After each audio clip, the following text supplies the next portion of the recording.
Kita awali dengan informasi pertama, pemirsa. 3 rumah warga di Desa Gasing Laut, Banyuasin hangus terbakar pada Selasa malam kemarin.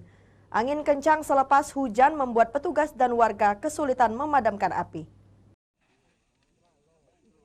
Kobaran api yang secara sporadis memecah keheningan malam di saat warga Desa Gasing Laut, Banyuasin sedang terlelap tidur.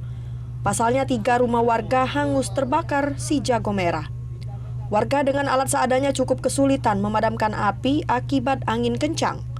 Kobaran api yang menghanguskan 3 rumah ini berhasil dipadamkan setelah petugas PBK tiba di lokasi.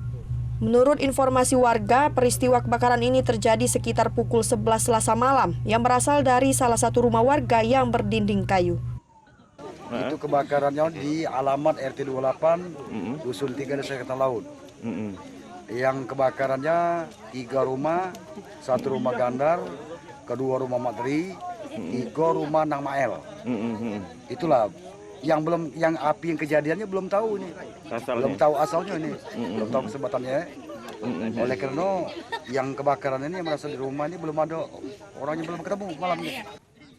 Tidak ada korban jiwa dalam kejadian ini, namun kerugian diperkirakan mencapai puluhan juta rupiah.